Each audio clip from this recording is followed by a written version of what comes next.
Welcome to the Realty Hack Podcast, where we talk about damn good tips for leveling up your top performing real estate team or brokerage. Today's topic is about how one real estate agent increased their production by 60% in 2020 without hardly leaving the house.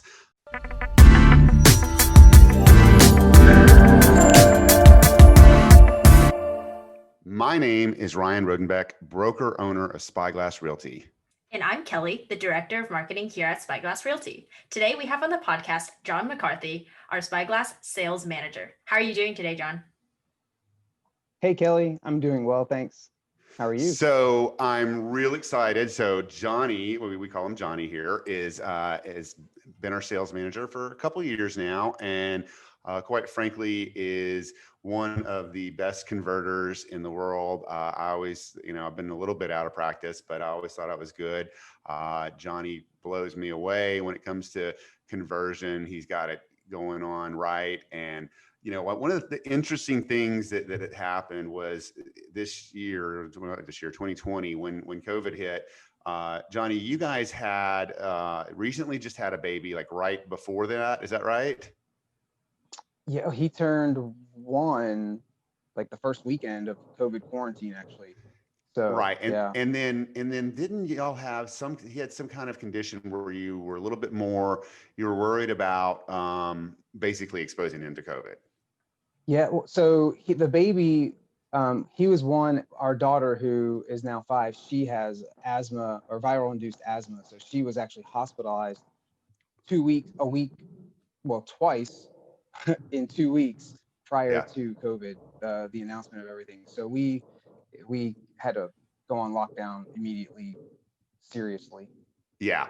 And, everyone has different levels of where they're at. I mean, look, I didn't do anything for the first 2.5 months. We were quarantined with the same people. But when it comes to having a child that could possibly be susceptible to this, you obviously have to take that seriously.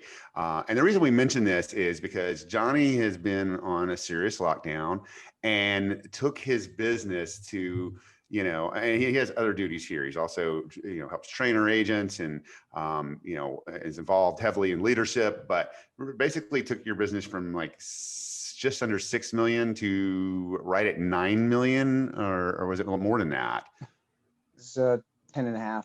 10.5, right? So we figured it, Yeah, like we're not looking at it, but we figured it about 60% increase in business. Yeah. And he did this without hardly leaving the house. So what I want you to talk about is, how did this, first of all, and we talked offline about this, several times, and I don't think any of us could have really realized how much of an increase that was. And it wasn't like something that you had seriously planned. You just pivoted in the moment. And so tell us what was going through your mind, and what did you set up in order to kind of make sure that your family was going to be taken care of? You were going to not only bring in at least what you were going to bring in, but even more. How did all that happen, and what went through your mind when all that happened? Yeah, that's like many others, a lot of chaos in your mind to figure out the pieces that just got kind of shambled and how to put that back together. And it took a while before I explained it to my wife, kind of how I had to re-engineer my business starting then. And the first thing that I really had to identify was who were going to be some of the most reliable people for me to call on, to help out the relationships that we've built. And the best part about that is, in this industry, and that's one of the things that's going to carry you through and through anyway, is the relationships of the people that and recognizing the resources that you have available.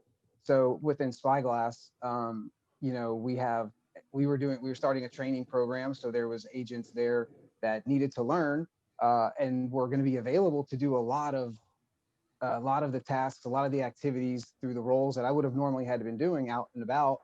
So, I partnered up where I brought on Jeremy with our team, and he really helped me out. He was boots on the ground doing a lot of things for me, running around, and it was basically operations, because I've been in the sales part of it, so I recognize a lot of the operational things that need to happen for that sales process.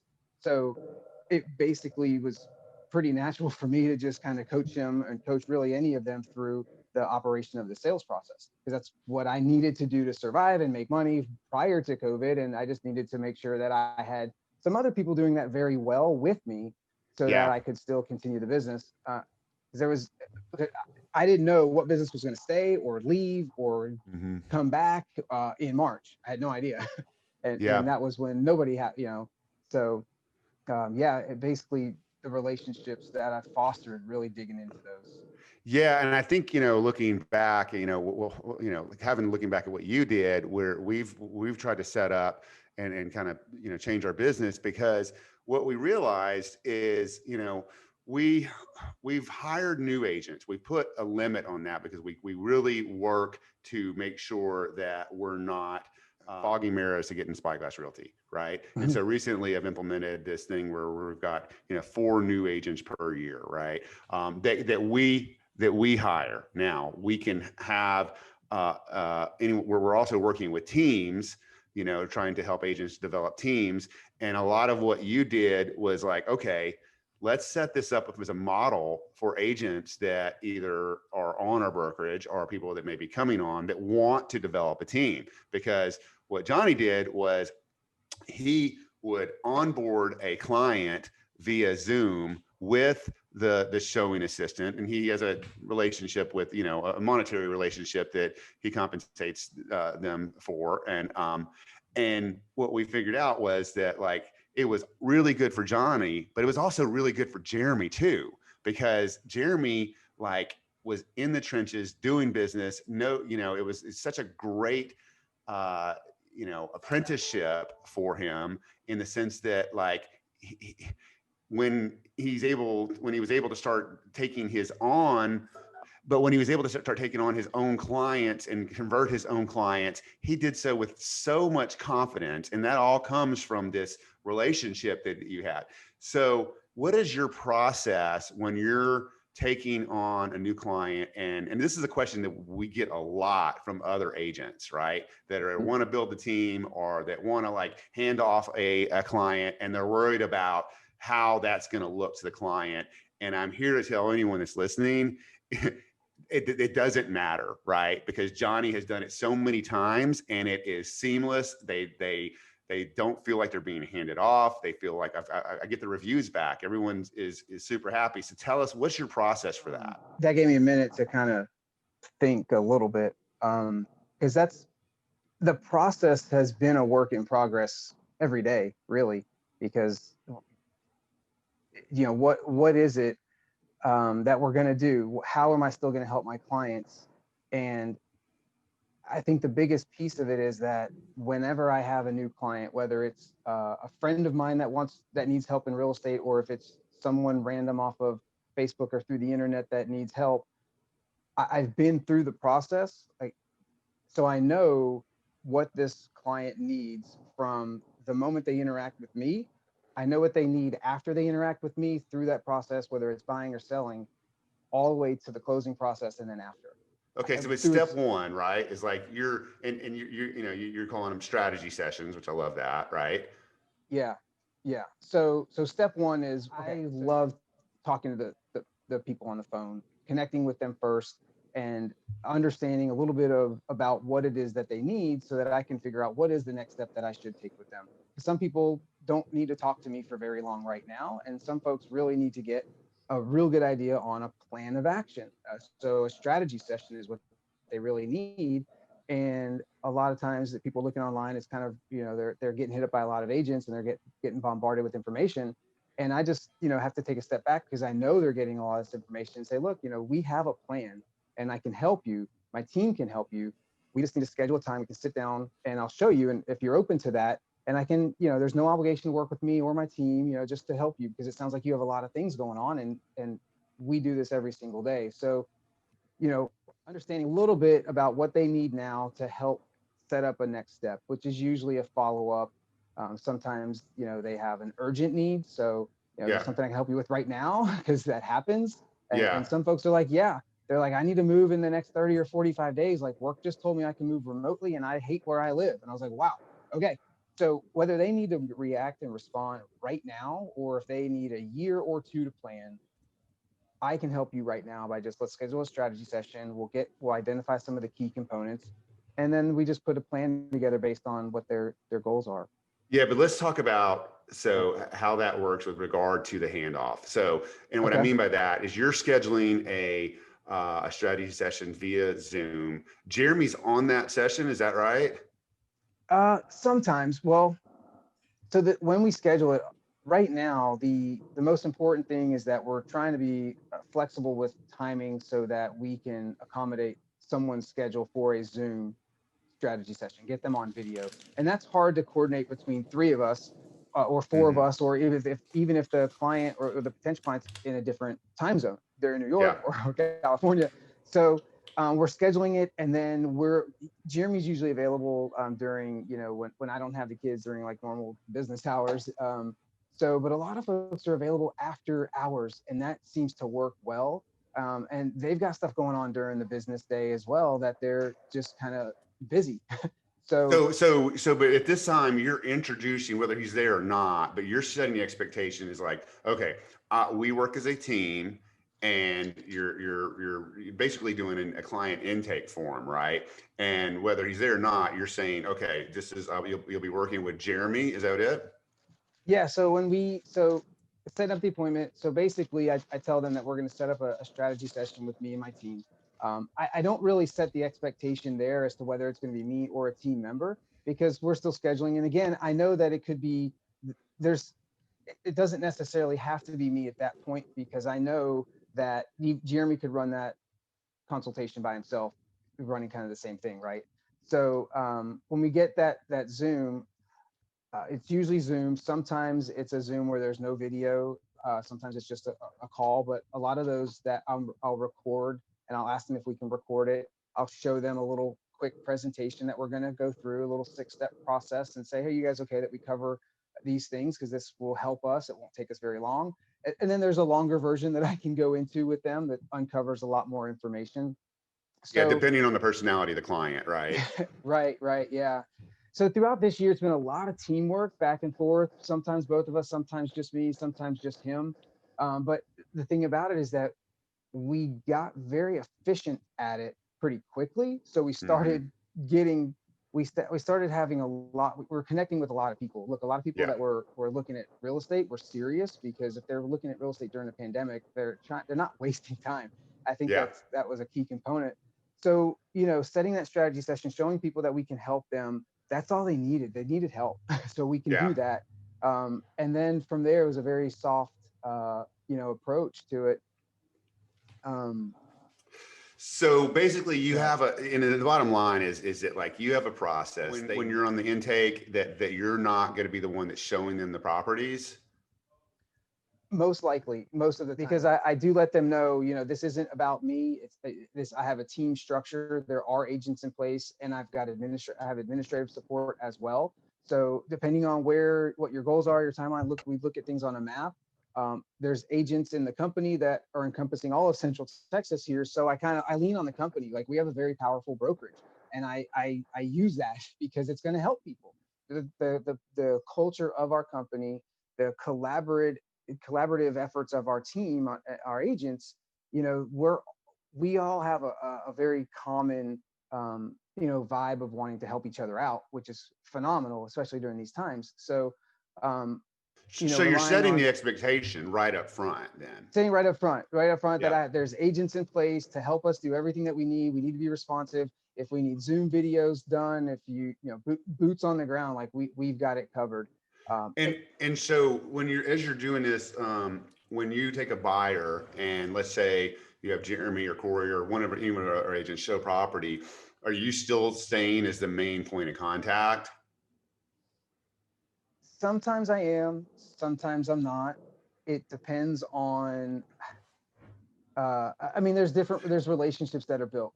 Right. It depends But on the comfort level of the client. But I guess right, for everyone out there that's listening to this, because this is what I get questions on from agents all the time. It's like you can control the narrative of where the relationship's going to go in the sense that like your very basic fundamental system is that, okay, I am your point of contact. This person is going to show the property to you. Okay. They're going to open the door. Okay. That way the client feels like let's say this is how you start. Okay. That way the client feels like they're not being handed off. And then you're going to negotiate with the agent. You're going to explain the inspection stuff. That's the basic. Now, if it evolves beyond that and your quote showing assistant actually evolves to take more of that responsibility, that's even a better situation. But the concern I get from real estate agents all the time is like, how am I going to hand off this client? And the answer, I would say, based on everything I hear from you, is you're not handing them off. You're there throughout the whole process. You're just not physically there to show the property. Right. Yeah. Like my heart is in it. My mind is in it. I know the process they're about to go in. Like I can't, like that's part of what, like the person that I am, like when someone comes to me, they have this need and we're going to help them. There are some clients that we're onboarding that I don't have to have really any part of the process for them going out to look at homes. I can hand that part over because they're coming on and they're like, great, John, we trust you. We know your team, your process. You're good. We're good to go.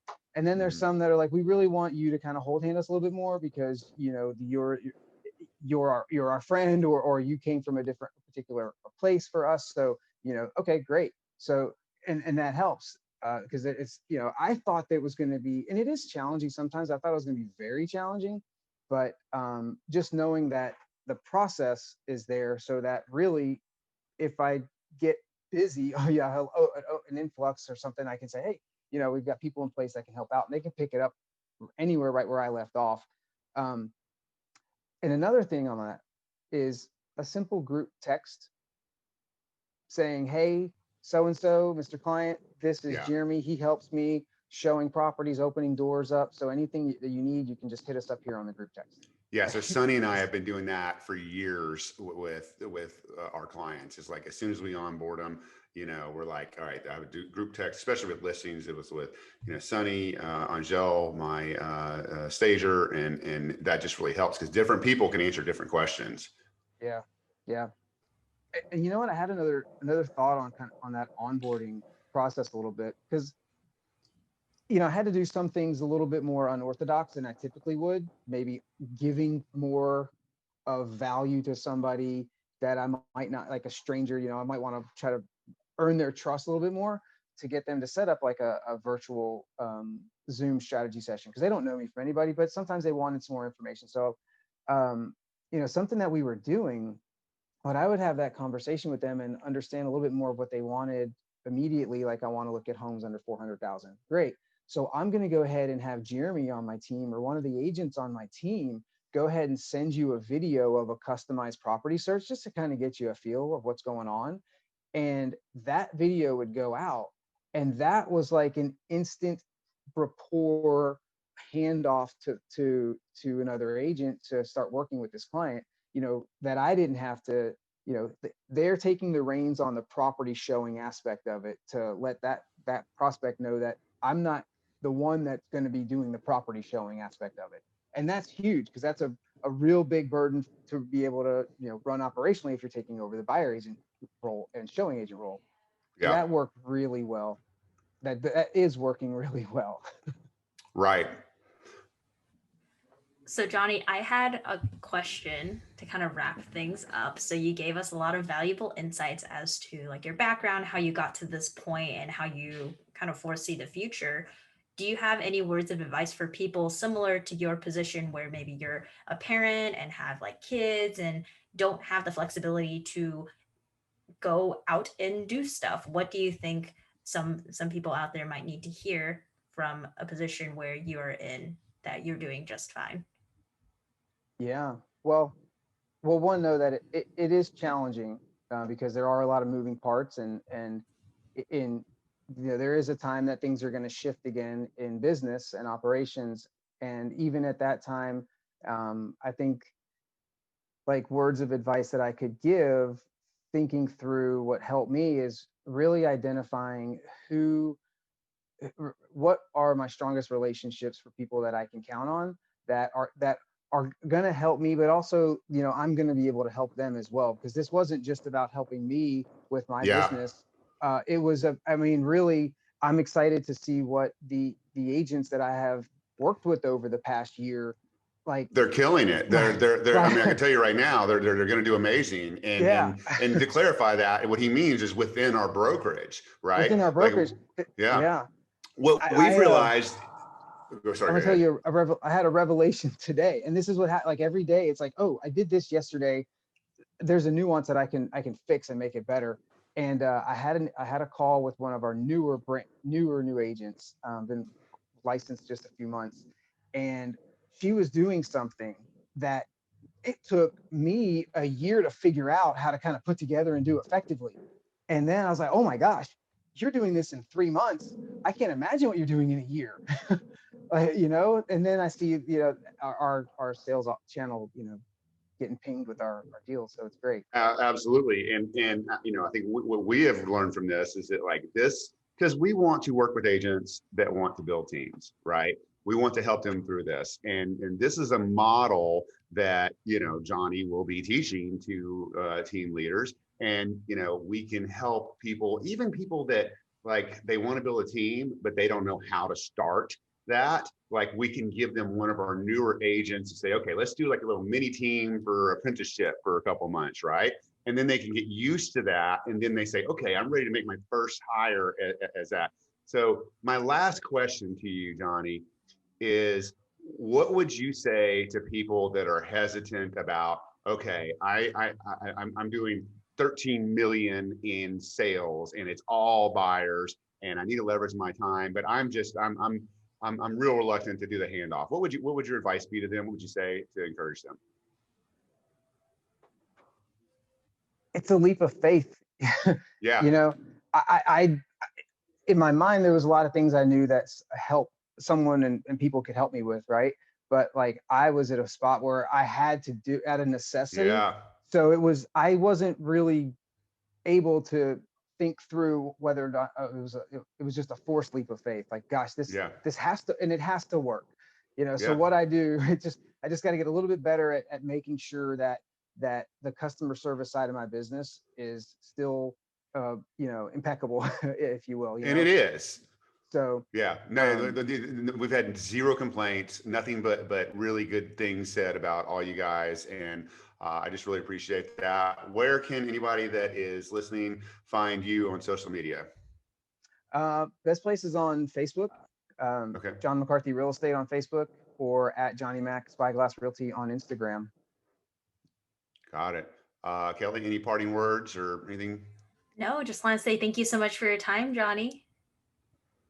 You're welcome. My pleasure. Thank you, Yeah, and if guys. you have questions or topics that you want us to cover or want to know information about our brokerage, you can email marketing@spyglassrealty.com. Johnny is the man. Thank you so much. We'll definitely, this is just one of the things that you do that I think is beneficial to people, but we're definitely going to have you on for some longer in-depth conversations about sales, conversion, everything. So stay tuned, everyone. And thanks so much for being on. Thank you. Thank you.